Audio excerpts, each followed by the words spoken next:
আজকের গল্পটি শুনে আপনি আপনার চোখ থেকে পানি ফেলতে বাধ্য হবেন। তো আশা করি গল্পটি শুনে আপনাদের অনেক ভালো লাগবে। তো পুরো গল্পটি শুনুন। আমার পাশের বাসার একটা মেয়ে, নাম মিম, আর আমার নাম ইমু। মিম আর আমি দুজনেই খুব ভালো বন্ধু, বলতে পারেন একজন আরেকজনকে ছাড়া চলে না। হঠাৎ করে একদিন আমি মিমকে মজা করতে করতে বললাম, মিম, আই লাভ ইউ।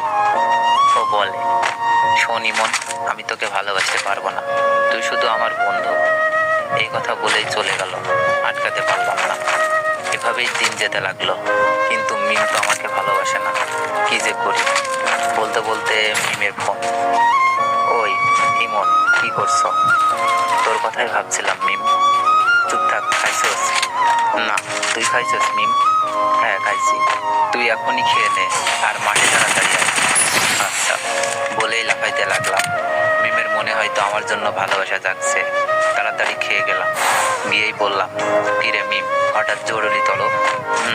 সামনে আমাদের এক্সাম রে, খুব টেনশনে আছি।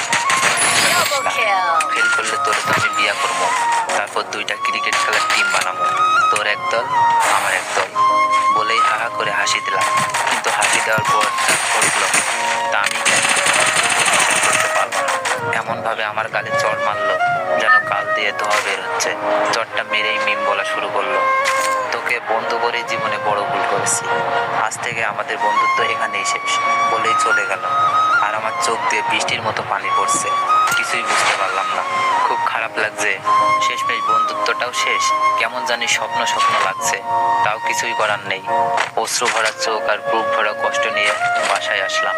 এসে শুয়ে পড়লাম, বালিশটাও ভিজে গেছে। পুরনো স্মৃতিগুলো মনে পড়ছে। প্রতিদিন ওকে ফোন দিয়ে ঘুম পাড়ানো, ঘুম থেকে জাগাতাম। দিনে কমপক্ষে 100 বার ফোন আর মেসেজ তো আছেই। সব স্মৃতিগুলো মনে পড়ছে। আমাদের বন্ধুত্ব শেষ হলেও আমি ঠিক আগের মতোই ফোন দিতাম, মেসেজ দিতাম। মিম খুব বিরক্ত ফিল করতো, তারপরও কথা বলতে চাইতাম।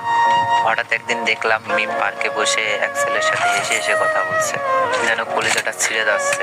তাই বাসায় এসে পড়লাম, বুকটা ব্যথা করছে। তাই ভাবলাম মিমকে একটা ফোন দিই। অনেকবার কল হওয়ার পর রিসিভ করলো। মিম, বুকে ব্যথা করতেছে,